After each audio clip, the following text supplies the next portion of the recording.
Students, today we are going to see Life of Pi second unit supplementary reader. இதை வந்து மூவியாகவே பார்த்துருப்பீங்க. இது நமக்கு ஒரு லெசனாக கொடுத்துருக்காங்க. நல்லாயிருக்கும். அது ஃபுல் மூவி இருக்காது. அந்த ஃபுல் மூவியில் ஒரு பார்ட்டு தான் கொடுத்துருப்பாங்க. அதுவே நமக்கு பெரிய லெசனாக தான் இருக்கும். ஏன் பெருசாக இருக்குது அப்படின்னாக்கா பார்த்திங்கன்னா, அது ஒவ்வொன்றையும் வர்ணிச்சிருப்பாங்க. அவனுடைய தாகம் எப்படி, அவன் லைஃப் போட்டில் எப்படி வந்து சர்வை பண்ணலாம் அப்படின்றத ஒவ்வொன்றையும் வந்து ஈச் அண்ட் எவ்ரி மொமெண்ட்டையும் வந்து டிஸ்கிரைப் பண்ணியிருக்கிறதுனால உங்களுக்கு லெசன் வந்து பெரிய லெசனாக இருக்கும். அதில் ஃபஸ்ட்டு பார்த்தீங்கன்னாக்கா அதில் இன்ட்ரோ பார்க்கலாம். Life of Pi tells the fantastical story of Pai Patel, a 16-year-old South Indian boy who survives at sea with a tiger for 227 days. Pai born Pesin Molitor Patel அவனது பார்த்தீங்கன்னா அவனுடைய நேம் வந்து இதுதான். But வந்து அதை பைன்னு சொல்லிட்டு அவனை சொல்லுவாங்க. Grows up in the south Indian city of Pondicherry where his father runs the zoo. The Patels decided to close the Pondicherry zoo and move to Canada when Pi is 16. அதாவது அவங்களுடைய life சொல்லியிருக்காங்க. அதாவது பைன்ற பையன் பார்த்திங்கன்னா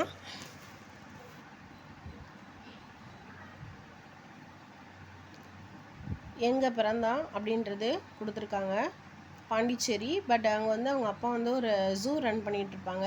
அந்த zoo பார்த்திங்க அப்படின்னாக்கா திடீர்னு வந்து அதை எடுக்கிற மாதிரி ஆகிடும். ஏன் அப்படின்னாக்கா அப்போ வந்து பார்த்திங்கனாக்கா இந்திரா காந்தி ரூலிங் டைம்.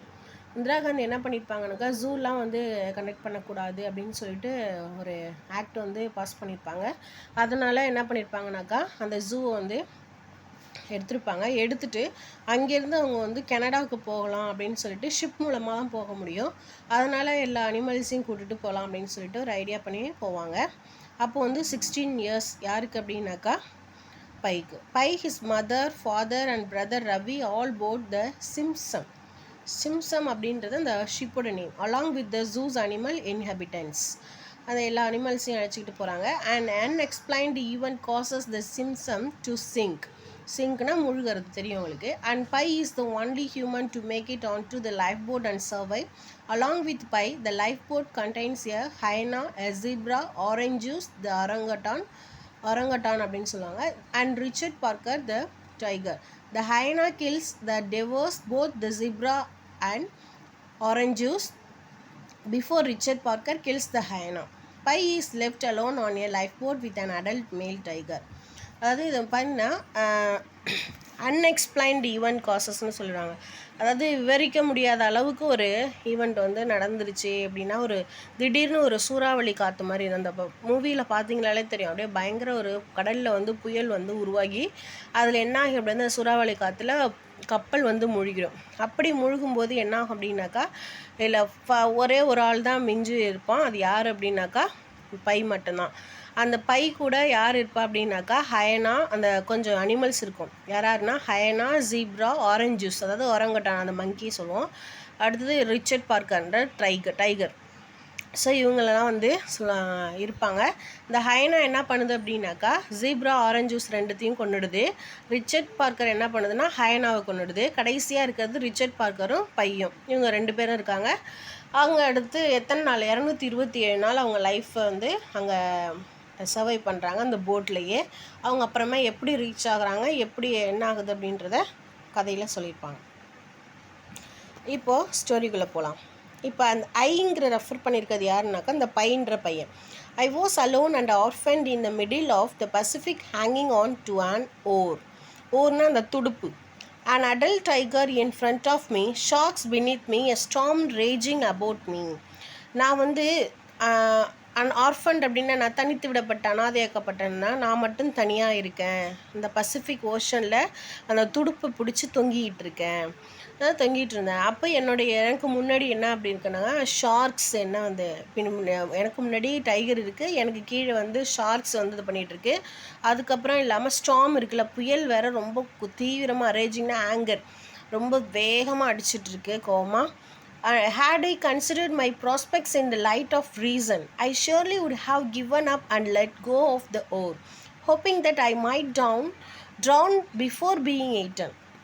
அதாவது நான் எப்படி என்ன என்ன ரீசனுக்காக இருக்க போகிறேன், ஏதாவது ஒரு வெளிச்சம் நமக்கு தெரியாதா, எப்படியாவது நம்ம உயிர் வாழ மாட்டோமா அப்படின்ற ஒரு இது கூட எனக்கு இல்லை. ஆனால் அந்த எதுனா அந்த துடுப்பு மட்டும்தான் என்னது இருக்குது. பட் நான் முழுகாமல் இருக்கேன். ஷார்க் என்னை சாப்பிடல, நான் முழுகாமல் இருக்கேன்றதே ஒரு ஆச்சரியமான ஒரு விஷயம். But I don't recall that I had a single thought during those first minutes of relative safety. So நான் வந்து எந்த ஒரு நான் சேஃப்டியாக இருக்கணும், ஏன்னா கான்ஷியஸே இல்லை அந்த பயத்தில். வெள்ளம் அடிச்சுட்டு அதாவது இந்த கடலில் வந்து பயங்கர புயல் காற்று அடிச்சுட்டு போகுது. அப்போ அந்த மாதிரி நேரத்தில் என்ன ஒன்றுமே உங்களுக்கு சேஃப்டி பற்றிலாம் எதுவுமே தோணவே இல்லை.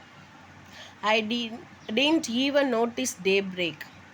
அதாவது அந்த நைட் டைமில் தான் அந்த சூறாவளி காற்று வந்து பயங்கரமாக தான் இருக்குது. பட் வந்து துடுப்பை பிடிச்சிக்கிட்டே தொங்கிட்டு இருந்திருக்கான். பட் அது வந்து என்ன தெரியல அவனுக்கு, விடிஞ்சது கூட அவனுக்கு தெரியலை. I held on to the oar. நான் என்ன பண்ணிகிட்ருக்கேன், அந்த ஓர் துடுப்பை பிடிச்சிக்கிட்டே இருந்திருக்கேன். I just held on. God only knows வை.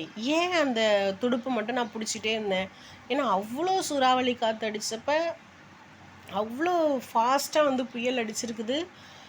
நான் பயத்தில் கூட விடலை. எனக்கு முன்னாடி டைகர் இருந்திருக்கு. எல்லாம் எதையுமே இது பண்ணாமல் நான் எப்படி வந்து பிடிச்சிட்டே இருந்திருக்கேன், காடுக்கு மட்டும்தான் தெரியும் அப்படின்னு சொல்லிட்டு சொல்கிறான். The elements allowed me to go on living. The life boat did not sink. அதாவது நான் வாழணும் அப்படின்னு ஏதோ ஒன்று எனக்கு அலோவ் பண்ணியிருக்காங்க. அந்த life boat did not sink அப்படின்னாக்கா, லைஃப் போட் அப்படிங்கிறது என்னென்னா, அங்கே கீழே பிக்சரில் கொடுத்துருக்காங்க பாருங்களேன். ஒரு பெரிய ஷிப்பில் திடீர்னு ஏதாவது ஒரு டிசாஸ்டர் நடக்குது அப்படின்னாக்கா, அப்போ அந்த நேரத்தில் உயிர் தப்பிக்கிறதுக்காக ஒரு சின்னதாக லைஃப் போட்டுன்னு சொல்லிட்டு வச்சுருப்பாங்க. அந்த சின்ன போட்டு அதுக்குள்ளே வந்து தேவையான சப்ளைஸ்லாம் வச்சுருவாங்க. நல்லா நோட் பண்ணிக்கோங்க. தேவையான திங்ஸ் எல்லாம், கிட்ஸ் எல்லாம் வச்சுருப்பாங்க. அதாவது உயிர் காப்பாற்றுறதுக்கான தேவையான ஒரு கிட்ஸ் எல்லாம் வச்சுருப்பாங்க. வச்சு சப்ளைஸ் எல்லாம் வச்சுருக்கு. அந்த ஒரு போட் ஒன்று இருக்கும். அந்த போட்டு தான் அது லைஃப் போட். அதுவும் என்ன பண்ணியிருக்கும், ஷிப்லேருந்து விழுந்திருக்கும். ஆனால் அந்த லைஃப் போட்டு மட்டும்தான் என்ன பண்ணது, முழுகாமல் மிதந்துக்கிட்டு இருக்கும். Richard Parker kept out of sight. The sharks prowled but did not attack. இந்த ஷார்க்ஸ்லாம் வந்து அப்படியே மேலே எழும்பி கீழே இது பண்ணி அதெல்லாம் பண்ணுது. பட் என்ன பண்ணலை அப்படின்னா இவனை அட்டாக் பண்ணலை. The waves splashed me but did not pull me off. இந்த வேவ்ஸ் வந்து மேலே மோதுது, பட் என்னை பிடிச்சி இழுத்து போகலை. I watch the ship as it disappeared with much burbling and belching. அந்த சவுண்டு இருக்கு இல்லையா, பயங்கரமாக வந்து போகுது. பட் நான் அதை வாட்ச் பண்ணிக்கிட்டே தான் இருக்கேன். Lights flickered and went out. ஃப்ளிக்கர்ட்னா மினுக்குன்றது, அந்த லைட்ஸ் வந்து வருதும் போகிறதுமா இருக்குது. I looked about for my family, for survivors, for another lifeboat, for anything that might bring me home. நான் என்னுடைய ஃபேமிலியை பற்றி பார்த்துட்ருக்கேன். பட் யாருமே இல்லை. ஏன்னா நான் மட்டும்தான் என்ன பண்ணிகிட்ருக்கேன், உயிரோடு இருக்கேன். வேறு யாருமே இல்லை. There was nothing, only rain, marauding waves of black ocean and the flotsam of tragedy.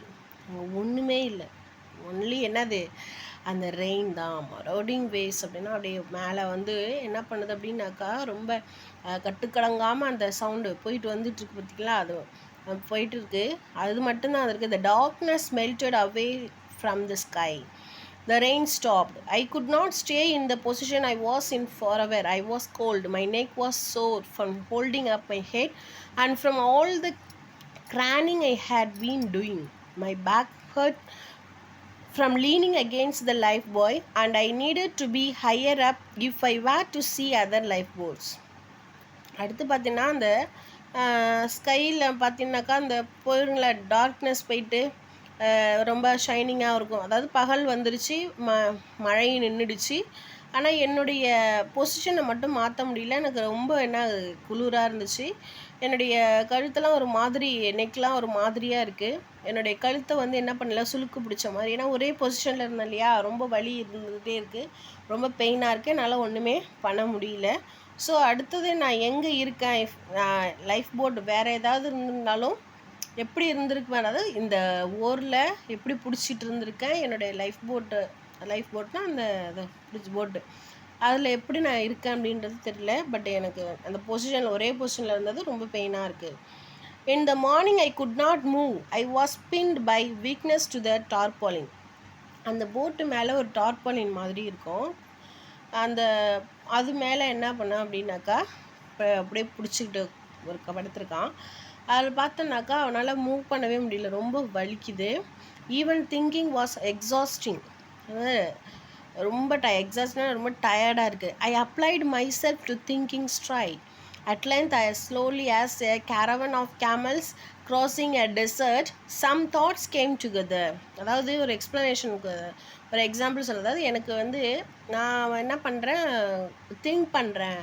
ஒரு கேமல் இருக்கு இல்லையா, கேமல்ஸ்லாம் டெசர்ட்டில் அப்படியே வரிசையாக பொறுமையாக போகும் இல்லையா, அதே மாதிரி என்னுடைய மனசில் என்னுடைய மைண்டில் எண்ணங்கள் போய்கிட்டு இருக்குது. I thought of sustenance for the first time. I had not had a drop to drink or a bite to eat or a minute of sleep in 3 days. 3 நாளாக நான் எந்த மாதிரி இருந்திருக்கேன் அப்படின்றத நான் நினச்சி பார்த்துக்கிட்டே வரேன். ஏன்னா தண்ணி ஒரு ட்ராப் கூட தண்ணி குடிக்கல, சாப்பிட ஒரு வாய் கூட சாப்பிடல, அதே சமயம் தூங்கவும் இல்லை. Finding this obvious explanation for my weakness brought me a little strain.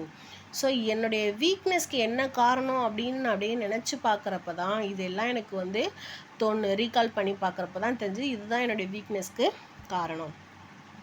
Richard Parker was still on board. In fact, he was directly beneath me.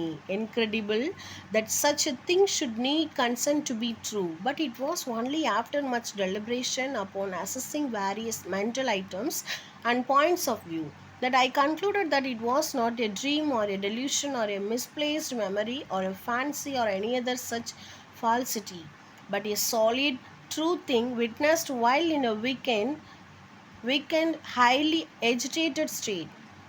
The truth of it would be confirmed as soon as I felt well enough to investigate. Richard Parker பார்த்தா இன்னும் அந்த board மேலே அப்படியே இருக்குது. அதாவது ஆப்போசிட்டில் தான் இவன் இருக்கான். ஆஹா, இன்ஃபேக்ட் பார்த்தாக்கா அதுக்கு இட் வாஸ் டைரக்ட்லி பெனீத் மீ. அது வந்து இந்த ஹீங்கிறது வந்து அந்த டைகரை தான் ரிச்சர்ட் பார்க்கர் தான் மென்ஷன் பண்ணு. அந்த வந்து என்ன பண்ணுறதுன்னு தெரியல. இப்போ என்ன பண்ணலாம், அவனுக்கு வந்து மைண்டில் ஏகப்பட்ட ஒரு இது ஓடிக்கிட்டு இருக்கு. பட் வந்து இது உண்மையிலே வந்து இது உண்மையா இல்லை பொய்யா இல்லை என்ன மாதிரி இருக்குது, அதாவது ஒரு ரியாலிட்டிக்கே அவனால் வர முடியல. இருந்தாலும் அவனுடைய அந்த ரொம்ப வீக்காக வேற இருக்கான். ஸோ இது எப்படியாவது நம்ம என்ன பண்ணோம் அப்படின்னாக்கா, என்ன நடந்துச்சு ஏது நடந்துச்சுன்னு சொல்லிட்டு நம்ம இதுலேருந்து ரெக்கவர் ஆகணும் அப்படின்னு சொல்லிட்டு தன்னை தானே கொஞ்சம் ஸ்டடி பண்ணிக்கிறான். How I had failed to notice for 2.5 days a 450-pound Bengal tiger in a lifeboat 26 feet long was a conundrum I would have to try to solve later. When I had more energy, the feat surely made Richard Parker the largest stowaway, proportionally speaking, in the history of navigation. From the tip of nose to tip of tail, he took up over a third of the length of the ship he was on. அதாவது அவன் என்ன எப்படி நான் notice பண்ணாமல் இந்த 2.5 நாளாக அந்த 3 நாளில் 2.5 நாளாக வந்து எப்படி நான் வந்து இவ்வளோ பெரிய, அதாவது அதோடைய பவுண்டு, அதோட வெயிட்டு 450 பவுண்டு இல்லை இந்த பெங்கால் டைகர் 26 feet லாங், சரியா 26 அடி நீளம். அது இந்த அளவுக்கு நீளம் உள்ள இவ்வளோ வெயிட் உள்ள இந்த ஒரு டைகர் வந்து என் முன்னாடி தான் இருக்குது அப்படிங்கிறத நான் எப்படி உணராமல் போனேன். ஸோ அதுவும் எப்படி இது பண்ணாமல் இருந்துச்சு அப்படின்னு தெரியல. இன்னொன்று எப்படி அந்த from tip of nose to tip of tail to he took up over 1/3 of the level. இன்னொன்று அது பார்த்திங்கன்னா அந்த ஷிப்பில் வந்து 3/3 ஒரு பங்கு என்ன பண்ணிடுச்சுன்னா அதுவே என்ன பண்ணிட்டு ஆக்குபை பண்ணிவிட்டு அது மட்டுமே போர்டில் பார்த்திங்கன்னா மேக்ஸிமம் வந்து ஆக்குபை பண்ணியிருக்கோம் இந்த பிளேஸ். அப்படியே அதுவுமே என்ன பண்ணுன்னா ரொம்ப ஆர்ப்பாட்டெல்லாம் பண்ணல, அமைதியாக தான் இருக்குது. You might think I lost all hope at that point. நீங்கள் நினைப்பீங்க என்னுடைய நம்பிக்கை எல்லாமே, அதாவது பக்கத்துலேயே அந்த புலி இருக்குது, உடனே அந்த டைகர் வந்து என்ன அடித்து கொண்டுடும், அவ்வளோதான் என்னோடய லைஃபே போயிடுச்சுன்னு நான் நினச்சிருப்பேன்ட்டு என்னுடைய நம்பிக்கை போயிட்டுன்னு. ஐ டிட், ஆமாம் அப்படி தான் இருந்துச்சு. And as a result I burped up and felt much better. We see that in sports all the time, don't we. அதாவது ஆனால் நான் என்ன பண்ணேன் அப்படின்னாக்கா, எக்ஸாம்பிளில் பார்த்தோம் அப்படின்னாக்கா ஸ்போர்ட்ஸ்லலாம் பார்ப்போம் இல்லையா, அந்த மாதிரி தான். அதுக்கு ஒரு எக்ஸாம்பிள் சொல்லியிருக்காங்க. The tennis challenger starts strong but soon loses confidence in his playing. The champion racks up the games, but in the final set, when the challenger has nothing left to lose, he becomes relaxed again, insouciant, daring. Suddenly, he is playing like the devil, and the champion must work hard to get those lost points. So it was with me. To cope with a hyena seemed remotely possible, but I was so obviously outmatched by Richard Parker that it wasn't even worth worrying about. அதாவது அதாவது ஒரு game இருக்குது அப்படின்னா அந்த champion வந்து நிறைய points கோல் போட்டுக்கிட்டே இருப்பாங்க. பட் வந்து அந்த சேலஞ்சரால் என்ன பண்ண முடியாது அப்படின்னாக்கா நிறைய அடி வாங்கிட்டே இருக்காரு. ஒரு கட்டத்தில் வந்து இதுக்கப்புறம் ஒன்றுமே இல்லை அப்படின்னு சொல்லிட்டு ஒரு விரக்தி ஆகிடும் இல்லையா, இதுக்கப்புறம் ஒன்றுமே இல்லை நம்மக்கிட்ட இழக்கிறதுக்கு அப்படிங்கிறப்ப கொஞ்சம் அப்படியே ரிலாக்ஸ் ஆகிடுவோம்னா அதுக்கப்புறம் திரும்பி என்ன போயிடுவார் அப்படின்னா இதுக்கப்புறம் ஒன்றுமே இல்லை என்ன போ அப்படின்னு சொல்லிட்டு ஒரு துணிஞ்சு என்னானாலும் பார்த்துக்கலாம் அப்படின்னு சொல்லிட்டு ஒரு துணிவு வரும். அந்த டேரிங் இருக்கு இல்லையா, அந்த பிரேவ் இருக்கு இல்லையா, அந்த போல்டு, அந்த என்ன பண்ணும் திடீர்னு வந்து என்ன பண்ணும் அப்படின்னாக்கா அட்டாக் பண்ணி அந்த சாம்பியனை வின் பண்ணிடுவார் இல்லையா. சாம்பியனை வந்து நிலைகுல வைக்கிற மாதிரி சொன்னான். அந்த மாதிரியான ஒரு நிலைமையில தான் நான் இப்போ இருக்கேன் அப்படின்னு சொல்லிட்டு சொன்னேன். என்ன ஆனாலும் பார்த்துக்கலாம். ஆனால் எனக்குன்னு என்ன ஃபேமிலி எல்லாருமே போயிட்டாங்க, இனிமேல் ஒன்றும் இல்லை, பார்த்துரு எதாக இருந்தாலும் பார்த்துடலான்ற ஒரு ஹோப் எனக்கு இருக்குது. ஏன்னா ஹயனாவை பார்த்தாக்கா அது வந்து பார்த்தீங்கன்னா அப்படியே அமைதியாக அது என்ன பண்ணலாம் ஏது பண்ணலான்னு பார்த்துட்ருக்கு. Obviously outmatched by Richard Parker that it was even worth worrying about. இன்னொன்று ரிச்சர்ட் பார்க்கர் வந்து அதை பார்த்த மாதிரியும் இல்லை, அது ரெண்டும் ஒன்று கவனிக்காத மாதிரி இருக்குது. என்ன நடக்குதுன்னு தெரியலையே. With tiger about my life was over. லைஃபே முடிஞ்சிட்டு அப்படின்னு நினச்சிட்டு இருக்கேன். That being settled why not do something about my parched throat. அதாவது டைகர் தான் என்னை முடிக்கணும்னு இல்லை, பார்த்தோன்னா என்னுடைய த்ரோட் இருக்குல்ல, என்னுடைய த்ரோட்டில் பயங்கரமாக வந்து அந்த தேர்ஸ்டிங் இருக்குது. I believe it was this that saved my life that morning, that I was quite literally dying of thirst. தாகத்தால் ரொம்ப செத்துக்கிட்டே இருக்கேன். அப்போ அதாவது எப்போ கான்ஷியஸ் வந்தானோ, காலையில் தான் அவனுக்கு கான்ஷியஸ் வந்துச்சு, எப்போ கான்ஷியஸ் வந்தானோ அதுலேருந்து தான் அவன் ஒன்று ஒன்றா உணர ஆரம்பிக்கிறான். இப்போ அவனுடைய தாகத்தை உணர்ந்து சொல்கிறான். Now that the word had popped into my head, I couldn't think of anything else, as if the word itself were salty, and the more I thought of it, the worse the effect. I have heard that the hunger for air exceeds as a compelling sensation the thirst for water.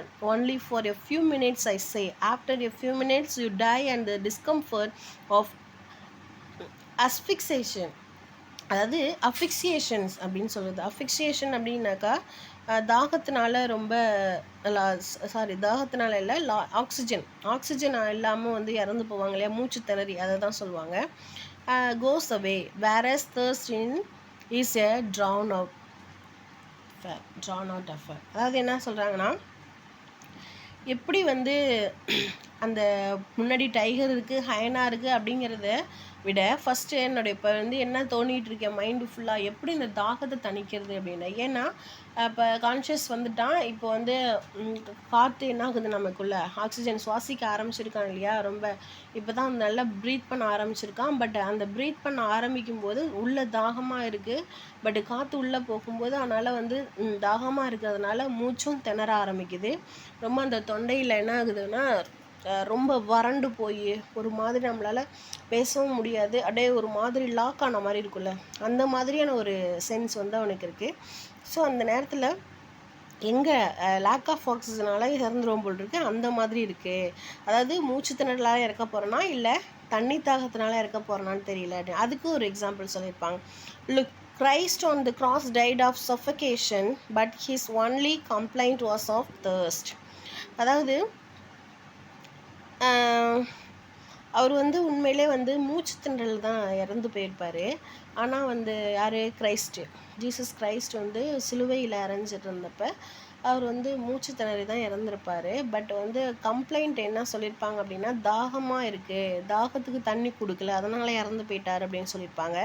If thirst can be so taxing that even God incarnate complains about it, imagine the effect on an ordinary human. கடவுளுக்கே அந்த தாகம் அப்படிங்கிறது ஒரு பெரிய, அதாவது மூச்சு திணறலை விட அந்த தாகங்கிறது தான் பெரிய விஷயமா கம்ப்ளைண்ட் பண்ணியிருக்காரு. பட் அது கடவுளுக்கே அப்படின்னா ஒரு சாதாரண ஹியூமன் பீயிங் எனக்கு எப்படி இருக்கும். It was enough to make me go raving mad. பைத்தியம் பிடிச்ச மாதிரி ஆகிட்டேன் எனக்கு. I have never known I was physical health then this putrid. Putrid அப்படின்னாக்கா அது ஒரு மாதிரி புளிப்பு. இது இப்போ வாயில் ரொம்ப நேரம் நம்ம வந்து தண்ணியே குடிக்காமல் எதுவும் சாப்பிடாமல் அப்படியே இருந்தாங்கன்னா ஒரு மாதிரி டேஸ்ட்டு நல்லாவே ஒரு மாதிரி இருக்கும், நமக்கு ஒரு பணம் ஒரு இது அந்த மாதிரி இருக்குது. அண்ட் பேஸ்டி ஃபீலிங், அதாவது வாயெல்லாம் குழன்னு இருக்க மாதிரி. In the mouth this unbearable pressure at the back of the throat. அது மட்டும் இல்லாமல் பின்னாடி எனக்கு கழுத்தெல்லாம் பயங்கரமாக வலிக்குது. அந்த பேக் ஆஃப் த த்ரோட் அப்படிங்கிறப்ப அந்த அன்பேரபிள் ப்ரெஷர்னால் அந்த ஒரு மாதிரி அந்த சென்ஸ் அந்த நம்மளால் முழுங்கவும் முடியாது, துப்பவும் முடியாதுன்னு சொல்லுவாங்க, அந்த மாதிரியான ஒரு சென்ஸில். The sensation that my blood was turning to thick syrup that barely flowed. அதாவது என்னோட ரத்தமே உறைஞ்சிரும் போயிருக்கு அந்த மாதிரி இருக்குது. Truly, by comparison, a tiger was nothing, and so I pushed aside all thoughts of Richard Parker and fearlessly went exploring for fresh water. இப்போதைக்கு எனக்கு அந்த ரிச்சர்ட் பார்க்கர் பற்றின எண்ணமே கிடையாது. அது என்ன கொன்னாலும் கொல்லுட்டோம், அது கொன்னுடுமோ அப்படின்ற ஒரு சின்ன துளி பயம் கூட இல்லை. ஏன்னா இப்போதைக்கு எனக்கு தேவை ஃப்ரெஷ் வாட்டர் அப்படின்னு சொல்லிட்டு சொல்கிறாங்க.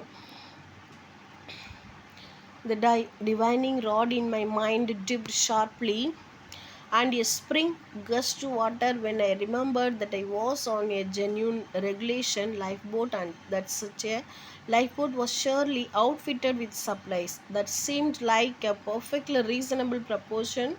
What captain would fail in so elementary a way to ensure the safety of his crew? ஒரு டிவைனிங் ராட் அப்படின்னாக்கா அந்த பிக்சரில் காமிச்சிருக்காங்க பாருங்களேன். அந்த டிவைனிங் ராட் அப்படின்னா தண்ணி எந்த இடத்துல இருக்குது அப்படின்னு சொல்லிட்டு காமிக்கிறதுக்கான ஒரு இது சொல்லுவாங்க. அதை வச்சு தான் அந்த காலத்துலலாம் என்ன பண்ணுவாங்கன்னா, இப்போலாம் தான் நிறைய டெக்னாலஜி வந்திருக்கு இல்லையா, ஆனால் அந்த காலத்தில் அந்த மாதிரி ஒரு ராடு ஒன்று வச்சுப்பாங்க, அதை வச்சு தான் செக் பண்ணுவாங்க. தண்ணி இருக்கிற இடத்துல அந்த இது கரன்னு அந்த இது சுத்தம். ஸோ அது வந்ததும் என்ன பண்ணேன் அப்படின்னாக்கா, சரி நான் என்ன பண்ணேன், அதை வச்சு அந்த லைஃப் போட்டில் எப்படியும் அதை பார்த்து தான் எனக்கு என்ன ஞாபகம் வந்துச்சுன்னா, கண்டிப்பாக ஏதோ லைஃப் போட்டுங்கிறப்ப ஏதோ ஒரு சப்ளைஸ் கண்டிப்பாக ஏதாவது உயிர் வாழ்கிறதுக்காக ஏதாவது தண்ணியோ ஏதோ ஒன்று வச்சுருப்பாங்க இல்லையா அப்படின்னு சொல்கிறது எனக்கு ஸ்ட்ரைக் அவுட் ஆனிச்சு. ஏன்னா கேப்டன் கண்டிப்பாக அதை வச்சுருப்பாரு. வாட் ஷிப் சேண்ட்லர் அப்படின்னாக்கா அந்த அவங்களுக்காக உள்ள அந்த சப்ளை பண்ணுவார் இல்லையா, அது ஒரு would not think of making a little extra money under the noble guise of saving lives. கண்டிப்பாக ஒரு எக்ஸ்ட்ரா மணி வாங்கியாவது அது வச்சுருக்க மாட்டாரா, எக்ஸ்ட்ரா மணிக்காகவாவது என்ன பண்ணியிருப்பார், அந்த சப்ளையர் அந்த திங்ஸ் எல்லாம் வச்சுருப்பார் இல்லையா, அந்த வேலை செய்கிறதுக்காகவே. It was settled, there was water aboard. All I had to do was find it, which meant I had to move. So அப்போ எனக்கு அப்போ இந்த போட்டுக்குள்ளார என்ன இருக்கும், கண்டிப்பாக ஏதாவது நமக்கு நம்மளுடைய லைஃப்பை சேவ் பண்ணுறதுக்கான வாட்டர் கண்டிப்பாக இருக்கும். நம்ம அதை எடுக்கணும். பட் அது என்ன பண்ணணும், நம்ம அதுக்கு மூவ் பண்ணணும். அதுதான் நவுறவே முடியாமல் படுத்திருக்கானே. I made it to the middle of the boat, to the edge of the tarpaulin. It was a hard crawl. அப்படியே தவழ்ந்து அப்படியே போய் மிடில் ஆஃப் த போட்டுக்கு போயிட்டான். I felt I was climbing the side of a volcano, and I was about to look over the rim into a boiling cauldron of orange lava. அதாவது அந்த இதில் பார்த்தீங்கன்னா அப்போ பயங்கரமாக வெயில் அடிச்சிட்ருக்கு, பயங்கர ஹீட்டாக இருக்குது. அந்த ஹீட்டாக இருக்குது அது அப்படின்னா வேல்கனோட ஹீட்டு மாதிரி இருக்குதா, எரிமலையோட ஒரு ஹீட்டு மாதிரி இருக்குது. I lay ஃப்ளாட்டாக படுத்திருக்கேன். I carefully brought my head over. I did not look over any more than I had to. என்னால் ரொம்ப தலையை தூக்கவே முடியலை. I did not see Richard Parker கூட என்னால் பார்க்க முடியலை. The hyena was plainly visible though it was back behind, but what was left of the zebra. அதுக்கப்புறம் பின்னாடி பார்த்தாக்கா யார் இருக்கா அப்படின்னாக்கா ஜீப்ராவுக்கு பின்னாடி அந்த ஹைனா உட்காந்துருக்கு. It was looking at me, அது என்னை பார்க்குது. I was no longer afraid of, நான் அதுக்காக பயப்படவே இல்லை. It wasn't 10 feet away, 10 அடி கூட இருக்காது. Yet my heart didn't skip a beat. Richard Parker's presence had at least that useful aspect. To be afraid of this ridiculous dog when there was a tiger about was like being afraid of splinters when trees are falling down. அதாவது நான் Richard Parker தான் இருக்குதுல்ல, அதாவது ஹயனாவும் Richard பார்க்கரும் ஒருத்தருக்கு ஒருத்தர் பார்த்துக்கிட்டே இருக்குதுவோ. So அதுங்க இது பண்ணுறதுக்குள்ளே நம்ம அதுக்குள்ளே என்ன பண்ணலாம், எஸ்கேப்பாக இது பண்ணிடலாம். நான் ஹயனா பார்க்குறதையும் நம்ம பொருட்படுத்தல, ரிச்சர்ட் பார்க்கரையும் இப்போதைக்கு எனக்கு தண்ணி வேணும், அவ்வளோதான். I became very angry at the animal. "You ugly foul creature," I muttered. "The only reason I didn't stand up and beat it off a lifeboat with a stick was lack of strength and strength, not lack of heart. Did the hyena sense something of my mastery? Did it say to itself, super alpha?" Super alpha அப்படின்னா அதாவது இப்போ ஒரு group of க்ரியேச்சரை அதை வந்து என்ன பண்ணுறது அப்படின்னா lead பண்ணுற ஒரு ஒரு ஹியூமன் பீயிங்கை தான் என்ன சொல்லுவோம் அப்படின்னாக்கா சூப்பர் ஆல்ஃபா அப்படின்னு சொல்லுவோம். ஸோ அதாவது இந்த ஜூவில் வந்து கண்ட்ரோல் பண்ணுறாங்கல்ல அது. அதாவது அங்கே என்ன பண்ணுவாங்க அப்படின்னா இப்போ லயனாக இருக்கட்டும், டைகராக இருக்கட்டும், இந்த மாதிரி ஜீப்ரா எல்லாத்தையும் வந்து கண்ட்ரோல் பண்ணுற ஒரு மாஸ்டர் மாதிரி. அது என்ன பண்ணுது, வாட்சிங் me I better not move, I don't know, at any rate I need move. It didn't move. In fact, in the way it ducked its head, it seemed to want to hide from me. But it was no use hiding. It would get its just desert soon enough. அதாவது நான் அதை வந்து திட்டுறேன். ஐயோ எனக்கு பயங்கர கோவம் வந்துச்சு. என்ன இதுங்களை ஏன் இப்படி பண்ணுதுங்க அப்படின்னு சொல்லிட்டு, சரி நம்ம வந்து என்ன பண்ணணும், தைரியமாக அது பண்ணணும்னு சொல்லிட்டு குச்சி எடுத்து வச்சுட்டு அந்த பிக்சரில் பார்த்த அந்த மூவி பார்த்தீங்கன்னா உனக்கு இன்னும் கிளியராக இருக்கும். கிடச்சதுன்னா பாருங்கள். அந்த இதில் பார்த்தீங்கன்னா குச்சி எடுத்து வச்சுட்டு மாஸ்டர் அது பண்ணுவாங்களே அந்த இது மாதிரி பண்ணுவாங்க. ரிச்சர்ட் பார்க்கர் ஆல்சோ எக்ஸ்பிளைன்ட் த animal strange behaviour. Richard Parker வந்து என்ன பண்ணுது அப்படின்னா ஸ்ட்ரேஞ்ச் பிஹேவியரை தான் எக்ஸ்பிளைன் பண்ணுது அப்படின்னு சொல்கிறாங்க. ஏன்னா now it was clear why the hyena had confined itself to such and absurdly small space behind the zebra and why it had waited so long before killing it. எனக்கு வந்து இப்போ கிளியராக புரிஞ்சுட்டு. ஏன்னா ஹயனா எதுக்காக வந்து ரொம்ப இது பண்ணிகிட்டு இருந்துச்சு, ஏன் அமைதியாக இருந்தது, ஏன் வந்து அதாவது கொல்லாமல் இருந்துச்சு அப்படின்னா, it was fear of the greater beast and fear of touching the greatest beast food. ஏன்னா அங்கே இருக்கிற அந்த ஜீப்ரா என்னது, முன்னாடி யார் இருக்கா, இதை விட ஹயனாவை விட கிரேட்டஸ்ட்டு யார் இருக்கா, டைகர். ஸோ அதை தொட்டாக்கா எங்கே இதை கொண்டுடுமோன்னு பயந்துக்கிட்டே இருந்திருக்கு. The strained temporary peace between Orange Juice and the hyena and my reprieve were no doubt due to the same reason. In the face of such a superior predator, all of us were prey, and normal ways of preying were affected. It seemed the presence of a tiger had saved me from a hyena, surely a textbook example of jumping from the frying pan into the fire. அதாவது இப்போது tiger இருந்ததுனால தான் ஹயனா என்னை வந்து கொல்லாமல் இருந்தது. மற்றபடி இந்த ஓரங்கொட்டான்லாம் ஆரஞ்சு ஜூஸ் அது கொண்டுடுச்சு. அதுமாரி ஜீப்ராவையும் அதுக்கு அடுத்தது அடித்து போட்டுடுச்சு. அடுத்தது நான் இருக்கேன். ஏன்னா அது வந்து இது பண்ணல அப்படின்னாக்கா அது ரிச்சர்ட் பார்க்கர் இருக்கு இல்லையா, அதனால். But the great beast was not behaving like a great beast to such an extent that the hyena had taken liberties. Richard Parker's passivity and for 3 long days needed explaining. அதாவது great பீஸ்ட்னு சொல்கிறோம் இல்லையா, அந்த tiger என்ன பண்ணுது அப்படின்னாக்கா அது பாட்டுக்கு அமைதியாக இருக்குது 3 டேஸாக. எப்படி அமைதியாக இருக்குது ஒரே இடத்துல, அது வந்து சந்தேகம் வர வைக்குது. ஏன்னா ஒன்லி இன் 2 ways குடை 2 வழி தான் இருக்குது. I account for it, sedation and seasickness. 2 காரணம் தான் இருக்குது அது அமைதியாக இருக்குண்ணா. ஏன்னா டைகர் நினச்சிருந்துச்சுன்னா எல்லாத்தையும் கொண்டுட்டு என்னையும் கொண்டு இருக்கலாம். பட் வந்து அது இன்னமும் அமைதியாக இருக்குது அப்படின்னா 2 காரணம் தான். ஒன்று செடேஷன், அதாவது செடேஷன் மீன்ஸ் மயக்க மருந்து கொடுத்துருப்பாங்க. ஏன்னா கப்பலில் வரப்போ அந்த விலங்குகள்லாம் அனிமல்ஸ் வந்து பயந்துடாமல் இருக்கிறதுக்காக அந்த ஜூ ஓனர் வந்து என்ன கொடுத்துருக்காங்க, அப்பா ஏதாச்சும் உங்களுக்கு வந்து இன்ஜெக்ஷன் பண்ணியிருப்பாங்களோ, மருந்து எதுவும் கொடுத்துருப்பாங்க அப்படின்னு நினச்சிட்டு இருக்கான். அப்படி இல்லை அப்படின்னாக்கா சீ சிக்னஸ்னாக்கா கடலில் மூழ்கி இது பண்ணி தானே அது வந்திருக்குது. ஸோ அதனால் ஏதாவது உடம்பு முடியாமல் இருந்திருக்கலாம். ஸோ இந்த 2 ரீசன் தவிர வேறு எதுவும் இருக்காதுன்னு. Father regularly sedated a number of the animals to lessen their stress. Might he have sedated Richard Parker shortly before the ship sank? So அந்த ஷிப்பு வந்து முழுகிறதுக்கு முன்னாடி ரிச்சர்ட் பார்க்கருக்கு கொடுத்துருப்பாங்கன்னு நினைக்கிறேன் அப்படின்னு. Had the shock of the shipwreck, the noises, the falling into the sea, the terrible struggle to swim to the lifeboat increased the effect of the sedative. Had sea sickness had taken over after that? ஒருவேளை இவ்வளவு சத்தம் ரஷ்ஷாக புயல் அடித்து அவ்வளோ ஆர்ப்பாட்டம் பண்ணி இந்த life போட்டில் அது வந்து உள்ள வந்தப்போ அந்த ஒரு அதிர்ச்சியில் அந்த செடேஷன் அதிகமாக இருக்குமோ, அதனால் அது இன்னும் மயக்கம் தெரியாமல் ஒரு மாதிரி இருக்கும். These where the only plausible explanations I could come up with. I lost interest in this question. Only water interested me. So இதெல்லாம் இது பண்ணிட்டு இருந்திருக்கப்ப இது எனக்கு வந்து, ஆனால் இதெல்லாம் எனக்கு வருது மைண்டில். பட் என்னோடய இன்ட்ரெஸ்ட் ஃபுல்லாக எதில் தான் இருக்குது அப்படின்னாக்கா வாட்டரில் தான் இருக்குது அப்படின்னு சொல்கிறாங்க. ஓகே, இதோட இந்த வீடியோ இருக்குது. நெக்ஸ்ட் வீடியோவில் பேலன்ஸை பார்க்கலாம்ப்பா.